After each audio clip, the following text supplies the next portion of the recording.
A racist police officer sees an innocent black girl drawing on the sidewalk and arrests her for no reason. Afterwards, he realizes that he has just arrested the daughter of the mayor. It was a warm, sunny afternoon, the kind Jasmine Bennett loved. She knelt on the pavement in front of her house, her box of chalks beside her, carefully coloring in the final strokes of her drawing. Her parents didn't mind her drawing on the public street. They'd told her it was fine as long as she stayed close to home. The street was empty anyway, so she had all the space she needed to create her bright world of flowers, animals, and a giant smiling sun. Her small hands worked swiftly, adding the last touches of blue to the sky. Almost done, she whispered to herself, grinning at her masterpiece. Her animals looked happy, playing under the sun she had drawn right in the middle of the road. Jasmine was so absorbed in her drawing that she didn't hear the car pulling up behind her. She barely had time to notice the shadow fall over her before a sharp voice cut through the warm afternoon air. "Hey!" someone barked. Jasmine jumped, her piece of yellow chalk slipping from her hand. She spun around to see a tall police officer walking toward her, his face hard and unreadable. His heavy boots crunched on the pavement, and in an instant, Jasmine's smile faded into confusion. "Hi, officer," she said softly, unsure of what to do. "Is something wrong?" Officer Greg Turner stopped just a few feet away, his eyes narrowing as he looked at the colorful drawings spread across the street. The bright chalk pictures, innocent and cheerful to anyone else, only seemed to annoy him. He looked back at Jasmine, his face set in a deep frown. "You can't be doing this here," he said sternly, pointing at the chalk drawings. "This isn't your property." Jasmine blinked, her wide eyes flicking from her artwork to the officer. "But I wasn't doing anything bad," she said in a small voice. "I'm just drawing." Turner didn't soften. His expression stayed hard as though she'd committed some terrible crime. "You're marking up public property," he said firmly. "You can't just do whatever you want." Jasmine's heart pounded faster. "But I didn't know," she stammered, the tears already welling up in her eyes. "I thought it was okay." Before she could say anything more, the front door of a house across the street swung open, and out stepped Diane Patterson. Jasmine recognized her immediately. Patterson always seemed to be watching her, but she never said anything. Today, though, her face was set in a smug smile. "Officer, thank goodness you're here," Diane called out, walking over.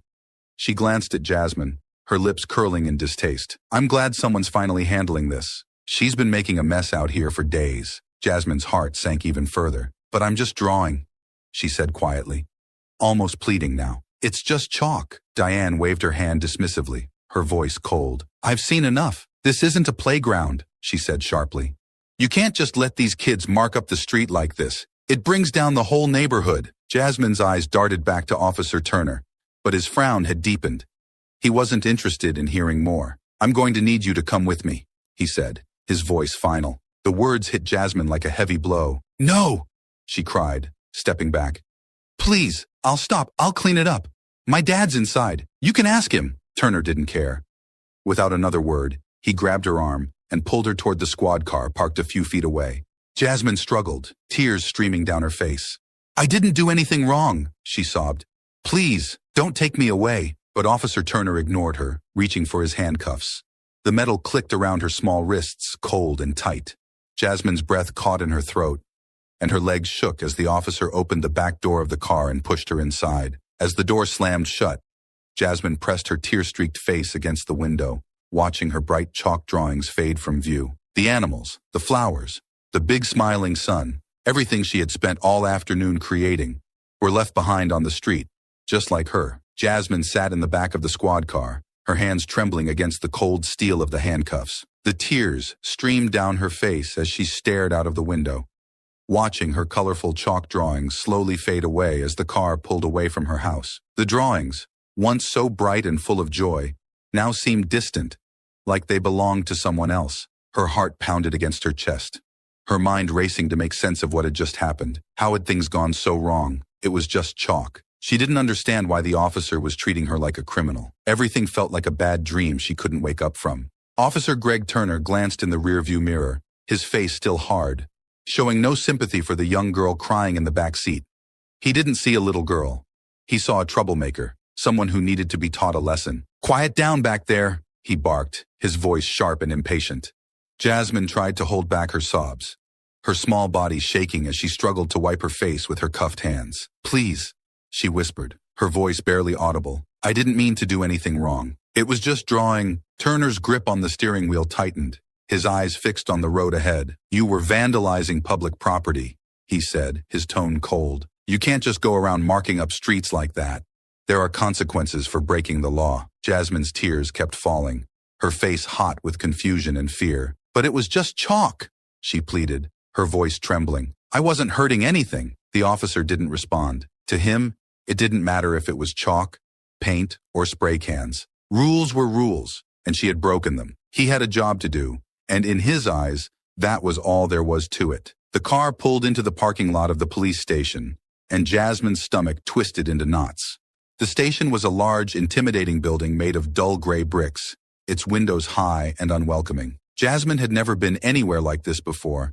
She had always thought of the police as people who helped, people who would protect her. But now, as the car slowed to a stop and Officer Turner stepped out, she wasn't so sure. The back door swung open, and Turner reached in, grabbing her by the arm and pulling her out of the car. Jasmine stumbled slightly, the weight of the cuffs making it hard to keep her balance. She was small, and the cuffs felt far too big for her wrists, biting into her skin every time she moved.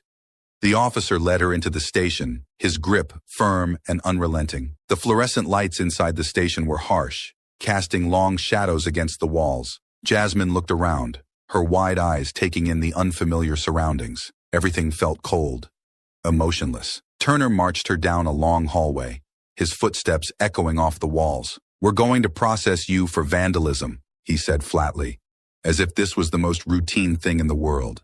You'll wait here until we get your paperwork sorted out. Jasmine's heart raced faster. She had no idea what that meant. Process me?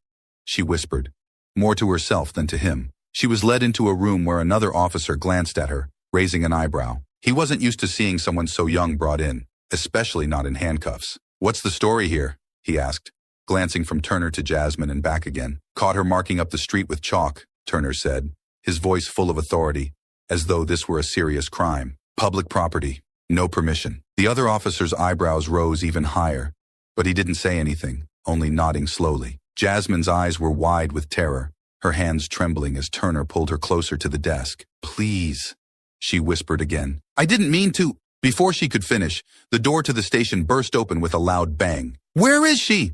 A voice boomed, filled with anger and disbelief. Jasmine's head snapped toward the door, her heart skipping a beat as she saw her father, Andre Bennett, storming into the station. His face was a mask of fury, his usual calm demeanor gone in an instant. I want to know why my daughter is sitting in this station in handcuffs, Andre demanded, his voice echoing through the room. His eyes were locked on Turner, and there was no mistaking the rage behind them. Turner, surprised by the sudden interruption, straightened up but didn't release his grip on Jasmine. Sir, this girl was caught vandalizing public property, he said, his voice still trying to maintain authority. We had a call. Andre cut him off, stepping closer, his body radiating with anger. She's 9 years old. She was drawing with chalk in front of our house, he snapped, his voice rising. This is ridiculous. Turner didn't flinch. Rules are rules, sir, he said coldly. She was marking up public property. We don't make exceptions just because she's a kid. Andre's jaw clenched, his eyes flashing with barely controlled fury. He looked down at his daughter, her face streaked with tears, her small wrists cuffed together. The sight made his blood boil. You handcuffed my daughter, he said slowly, his voice dangerously low. For drawing with chalk? Turner stood his ground. Sir, this isn't about the chalk. It's about public property being defaced. Andre's fists clenched at his sides. You think this is defacing property? He shouted, his voice shaking with outrage. This is how you treat a child who's playing outside her home? By now, other officers had gathered around, watching the scene unfold. Tension hung in the air, thick and heavy. One of the senior officers, sensing the situation was spiraling out of control, stepped forward. Let's calm down here, he said, holding his hands up. Maybe we should call the captain. Andre didn't take his eyes off Turner. You better call her now, he said through gritted teeth, his voice barely above a growl.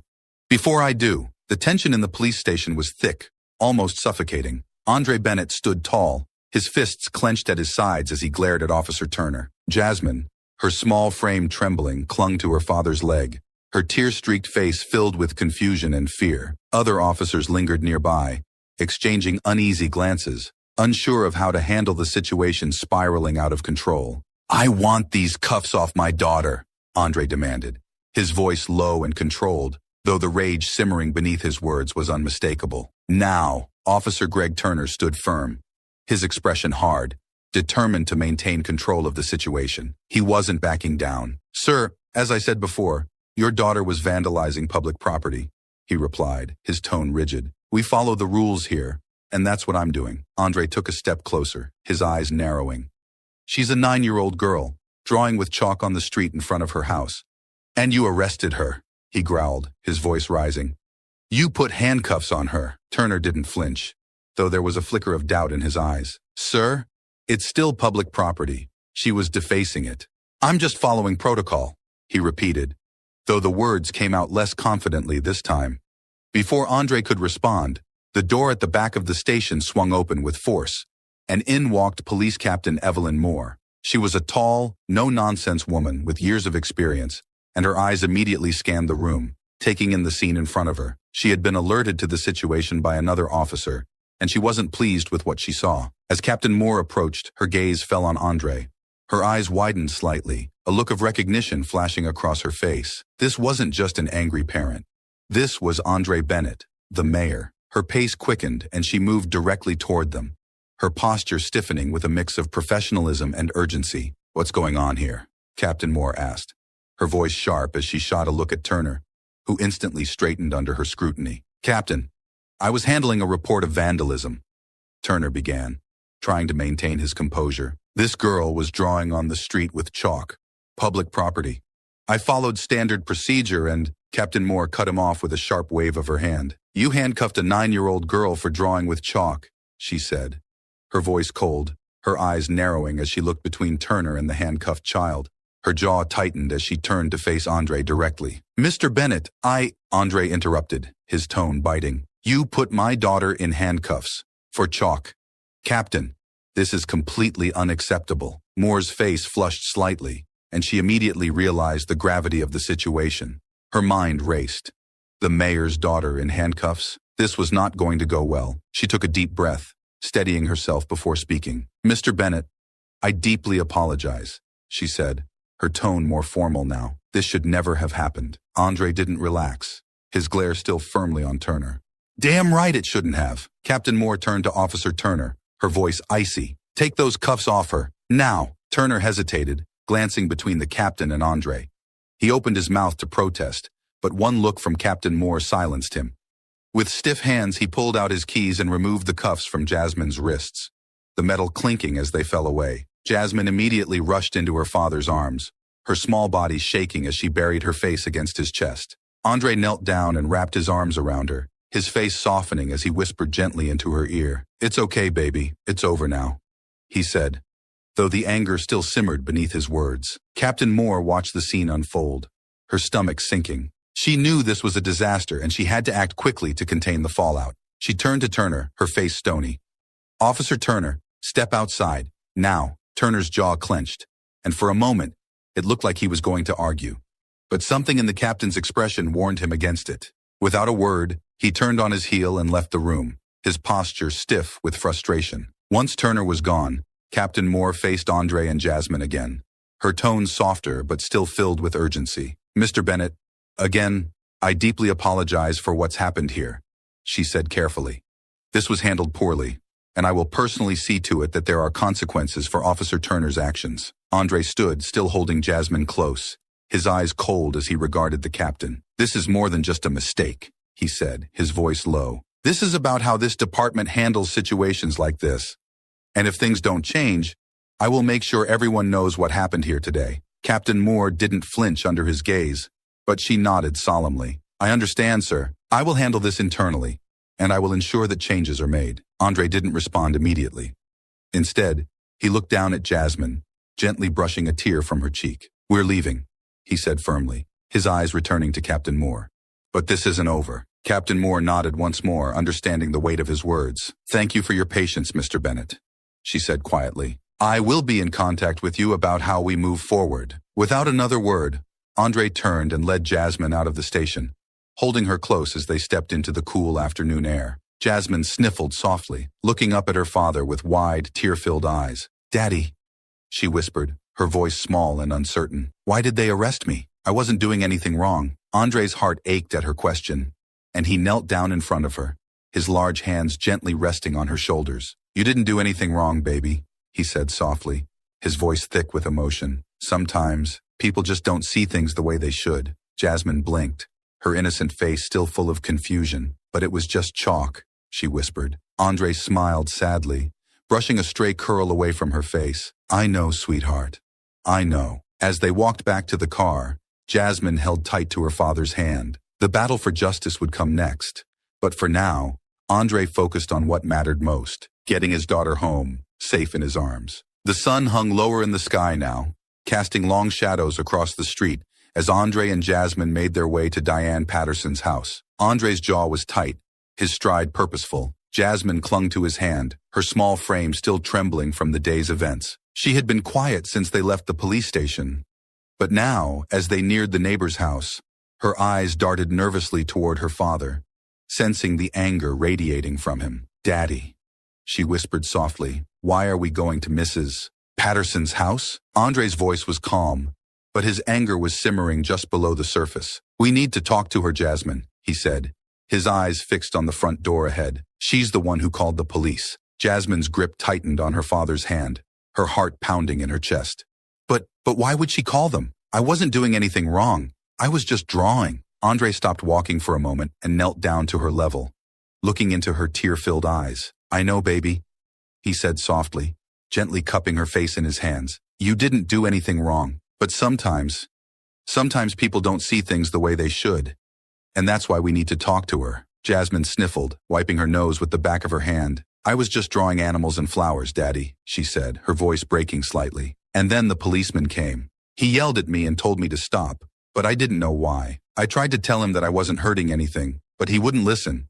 And then he put handcuffs on me. Hearing those words from his daughter made Andre's chest tighten with a fresh wave of anger. He took a deep breath, trying to stay calm for Jasmine's sake. I know, sweetheart, he said, his voice shaking slightly. And I'm so sorry you had to go through that. Jasmine hesitated for a moment, then asked quietly, how did you know I was at the police station? Andre's face softened as he thought back to the moment he got the call. When the police arrested you, one of the officers called me. As soon as I found out, I went straight there, he said, his voice filled with emotion. I couldn't believe they had done that to you. Jasmine's lip quivered and she whispered, I was so scared, Daddy. I didn't know what was going to happen. Andre pulled her into a hug, holding her tight.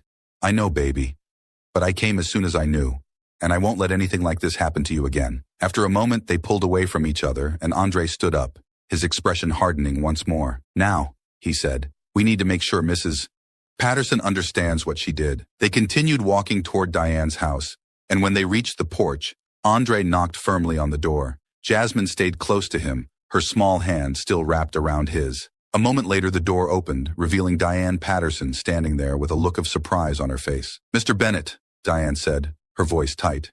What brings you here? Andre's eyes narrowed, his voice calm but filled with barely contained anger. We need to talk, he said. About what happened today. Diane glanced down at Jasmine, and a brief flash of guilt crossed her face. She quickly composed herself, crossing her arms over her chest. I'm not sure what you're referring to. Andre took a step closer, his voice steady but firm. You called the police on my daughter for drawing with chalk on the street in front of our house. Diane's face flushed slightly, and she shifted her weight uncomfortably. Well, she was marking up public property, she said defensively. I didn't know who she was, and I have every right to call if I think someone's damaging the neighborhood. Jasmine's eyes filled with fresh tears as she looked up at Diane, hurt and confused. But I wasn't doing anything bad, she whispered. I was just drawing pictures. Diane avoided Jasmine's gaze, her face turning a shade paler. I wasn't trying to cause any trouble. I just thought, you thought a 9-year-old girl drawing on the street was a threat. Andre interrupted, his voice rising. You didn't ask questions. You didn't even try to figure out what was going on. You just saw her and assumed the worst. Diane opened her mouth to respond, but no words came out. Instead, she glanced nervously between Andre and Jasmine, clearly realizing the gravity of the situation. Andre stepped even closer, his voice quiet, but filled with intensity. You called the police, and because of you, my daughter was arrested. She was put in handcuffs. Do you understand how terrifying that was for her? Do you even care? Diane's face flushed even deeper with embarrassment. I I didn't realize it would go that far, she stammered. I didn't mean for her to get hurt. But she did get hurt, Andre shot back, his voice sharp. Because you didn't take a second to think before you picked up that phone. Jasmine sniffled again, wiping her eyes with the back of her hand. I wasn't trying to be bad, she whispered softly, her voice trembling. I just wanted to make pretty pictures. For the first time, Diane's expression softened. She looked down at Jasmine, guilt washing over her features. I'm sorry, she muttered, barely able to meet their eyes. I didn't mean to scare you, Jasmine. I really didn't. Andre watched her carefully, his anger still simmering beneath the surface. You're going to remember this, he said, his voice firm. You're going to remember how you made her feel. And you're going to think twice before you ever make a call like that again. Diane nodded quickly, clearly uncomfortable. I will, she said quietly. I'm really sorry. Without another word, Andre turned to Jasmine, his expression softening as he knelt down beside her. Come on, baby. Let's go home. As they walked away from Diane's house, Jasmine held tightly to her father's hand, her head still swirling with emotions. Daddy, she said softly, is she really sorry? Andre sighed, looking down at her with a sad smile. I think she is, sweetheart, he said quietly. But that doesn't change what happened. And that's why we have to make sure it never happens again. Jasmine nodded, still holding on to his hand as they walked back toward their house. She didn't fully understand everything that had happened, but one thing was clear. Her father was always there for her, no matter what. And as they stepped inside their home, Andre knew that while the day's battle was over, the fight for justice was just beginning. The next morning, Andre stood in front of the police station once again, his jaw set with determination. He had promised Jasmine that he would make things right, and today, he was going to take the first step in holding Officer Turner accountable. As he stepped through the front doors, the memory of his daughter in handcuffs flashed in his mind, reigniting the anger that had barely subsided since the day before. Inside the station, the usual bustle of activity greeted him, but Andre's presence drew a few uneasy glances from the officers milling around. They recognized him now, not just as the mayor, but as the father of the little girl Turner had arrested. Andre walked straight to the front desk, his voice calm but firm. I need to speak to Captain Moore. The officer behind the desk nodded quickly. Right away, Mr. Bennett. She picked up the phone, speaking in hushed tones as she glanced nervously at Andre. Moments later, Captain Evelyn Moore appeared from her office, her expression serious. Mr. Bennett, she greeted him, extending her hand. Thank you for coming in. Please, follow me. Andre nodded and followed her through the station, his eyes focused ahead. The officers who passed them on their way exchanged awkward glances, no doubt aware of the reason for his visit. Captain Moore led him into a small, private meeting room, where Officer Turner was already seated, his face set in an uncomfortable scowl. Turner's posture was stiff, his eyes flickering between Andre and Captain Moore as they entered the room. He clearly wasn't pleased to be here, but he knew he had no choice. The moment Andre stepped into the room, the atmosphere thickened with tension. Please, have a seat, Captain Moore said, motioning to the chair across from Turner. Andre sat down, keeping his gaze locked on the officer who had wronged his daughter. Captain Moore remained standing, her hands clasped behind her back as she began to speak. Mr. Bennett, I want to personally apologize again for what happened to your daughter yesterday, she said, her voice measured. It was unacceptable, and I take full responsibility for ensuring that we investigate this thoroughly. Officer Turner's actions are being reviewed as we speak. Andre didn't break eye contact with Turner, who shifted uncomfortably in his seat. I'm not here for apologies, Captain Moore, Andre said, his voice steady.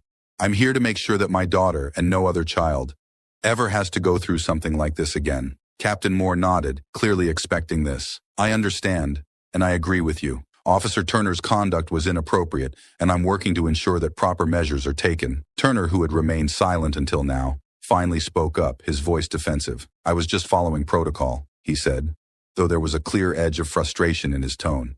She was defacing public property, and I handled it the way I would handle any case of vandalism. Andre's eyes darkened, his voice dropping to a dangerous calm. You handcuffed a 9-year-old girl for drawing on the street with chalk, he said slowly. You didn't ask her any questions.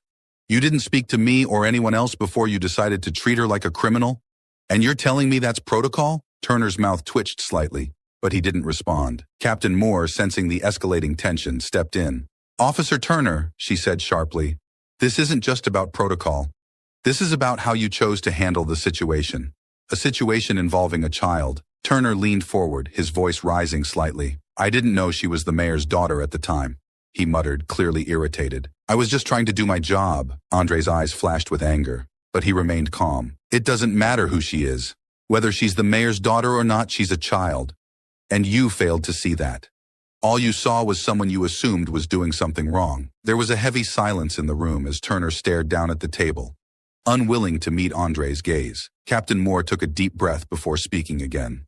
Officer Turner has been suspended pending the outcome of our internal investigation, she explained, her tone formal. But, Mr. Bennett, I understand that this goes beyond just one officer's actions.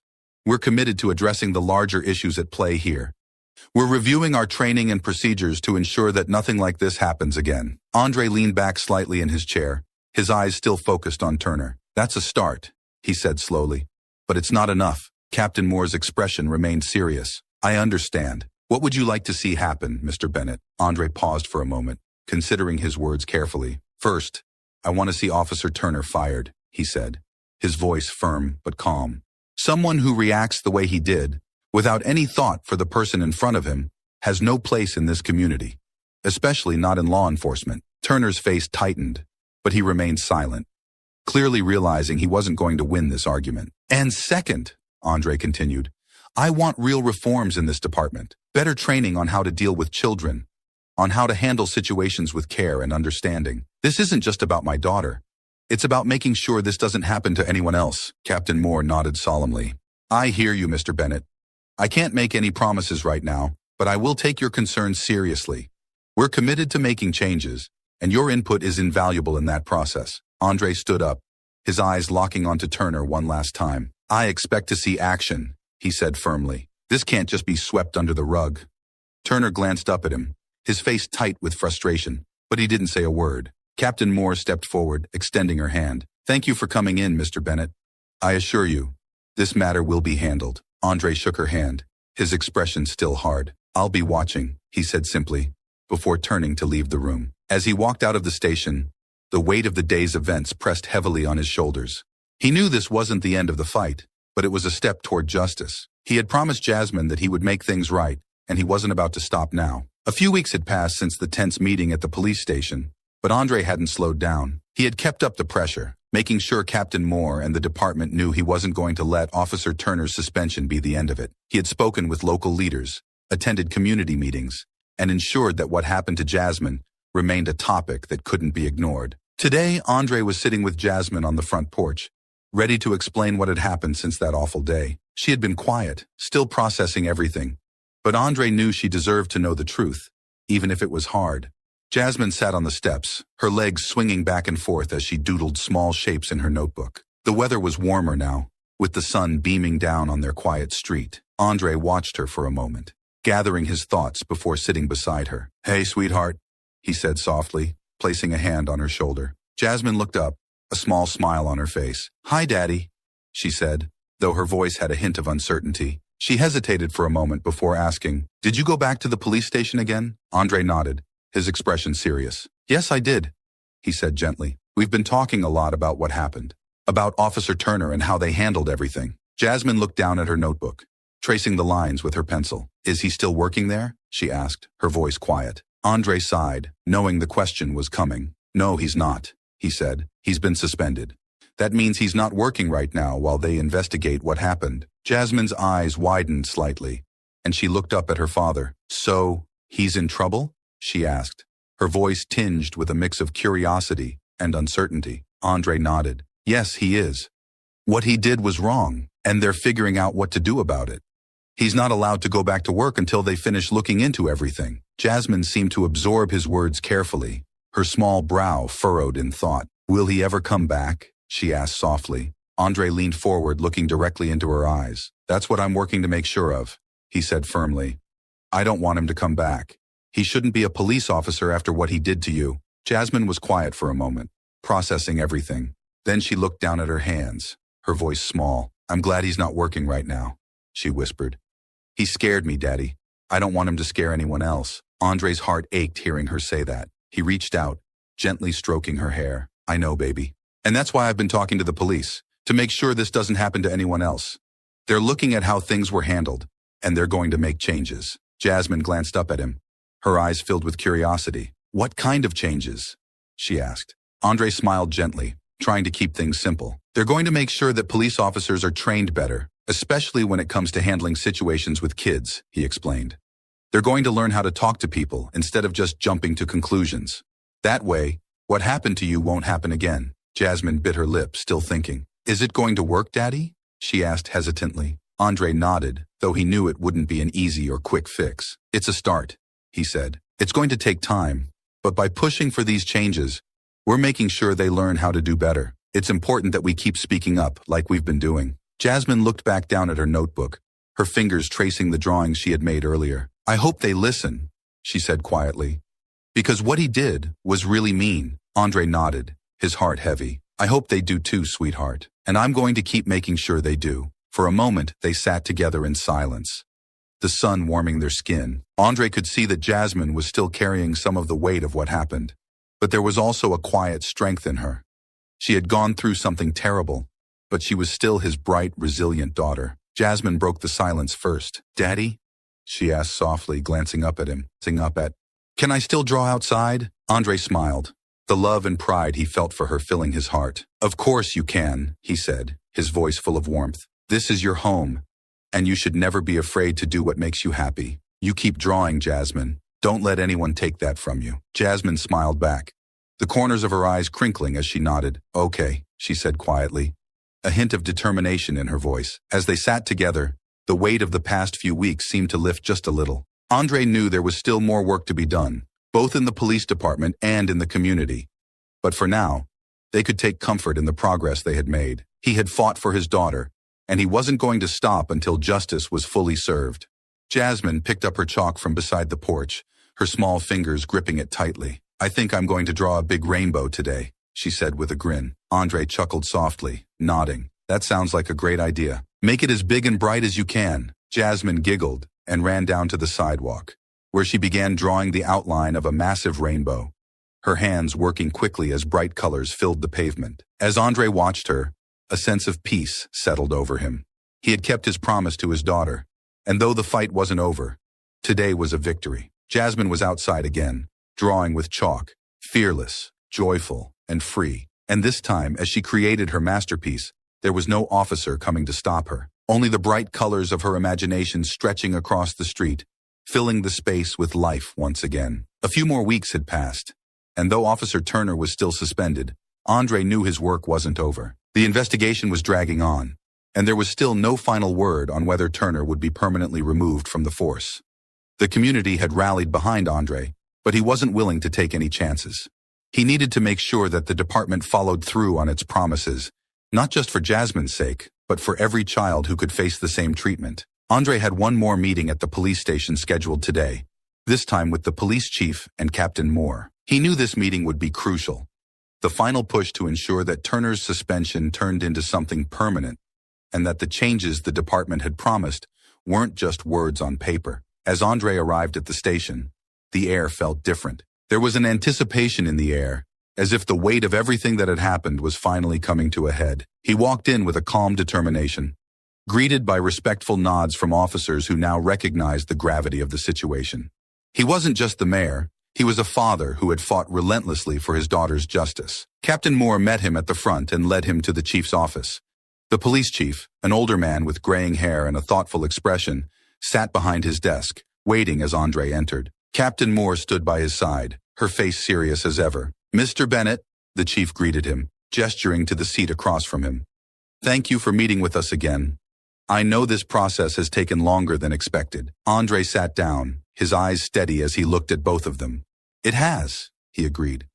But I'm here because I need to know that something real is going to come from this. The chief nodded, leaning forward slightly. I understand, he said. I want to assure you that Officer Turner's actions were thoroughly reviewed. We've concluded that his behavior was not in line with our standards, and as of today, I've made the decision to recommend his permanent dismissal from the department. Andre's chest tightened for a moment, and he let out a slow breath. It was what he had been fighting for, what Jasmine deserved. So, he's going to be fired? Andre asked, his voice calm but firm, needing to hear it plainly. The chief nodded again. Yes, Turner will no longer serve as an officer in this department. His suspension will transition to termination. Andre sat back in his chair, feeling the tension that had been building for weeks finally release. "That's the right decision," he said simply, though the weight of those words meant everything to him. Captain Moore spoke up then, her tone thoughtful. "We've also made headway on the changes we discussed, Mr. Bennett," she said. "We've begun implementing new training protocols for all our officers, focusing on de-escalation and how to interact with children. We've also instituted new review processes for incidents like this to ensure that there's accountability from the start." Andre nodded, appreciating the effort. But he wasn't done yet. "That's good," he said, "but it's not enough just to change the way officers are trained. This department needs to build trust again, not just with my family, but with the whole community." The chief leaned forward, his expression thoughtful. "You're right. It's going to take time to repair the damage that was done.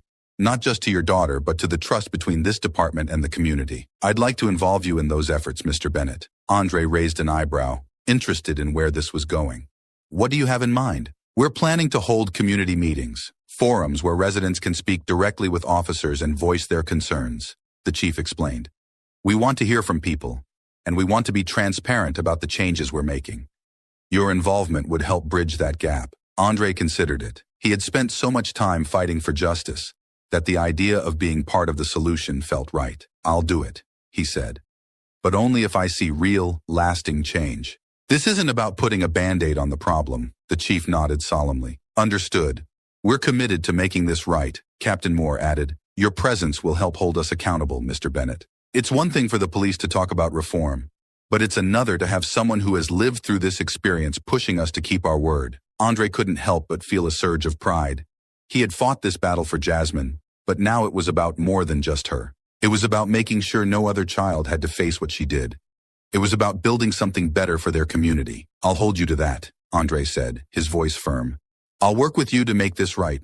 But if I see any backtracking or half measures, I won't hesitate to speak out." The chief stood up, extending his hand. "We're looking forward to working with you." Andre shook his hand, his grip strong and sure. "So am I." Later that evening, Andre and Jasmine sat together on the porch again, the soft hum of the neighborhood around them. Jasmine was back to her chalk, drawing more flowers and rainbows on the sidewalk, her usual joy restored. It felt different now, lighter. The fear and uncertainty that had weighed so heavily on her seemed to have finally lifted. Jasmine looked up from her drawing, her eyes bright. "Daddy, are you still working with the police?" Andre nodded, smiling at her. "Yeah, baby.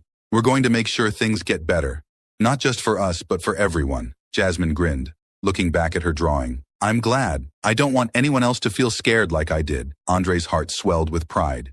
He knew there was still work to be done, but this moment, seeing his daughter happy and safe, felt like a victory. He had fought for her, and now they were building something better together. As Jasmine finished her rainbow, Andre knew that the road ahead wouldn't be easy. But for the first time in weeks, it felt like they were moving in the right direction, toward healing, justice, and real change. Months had passed since the day Officer Turner was officially dismissed from the police department. Andre had thrown himself into the work of reform, collaborating with the police and the community to ensure that real change took root. It hadn't been easy. Change never was. But slowly, the impact of his efforts was beginning to show. The community forums had been a huge success, with people from all walks of life coming forward to voice their experiences, concerns, and ideas for how to improve the relationship between the police and the neighborhoods they served. Andre had been there for every meeting, pushing for transparency and accountability at every turn. He had become a bridge between the people and the police, ensuring that the department stayed true to its promises of reform. Today, Andre and Jasmine were attending one of the final community events in a long series of reforms aimed at rebuilding trust. The event was held at a local park, where families had gathered to hear about the new policies the police department was implementing.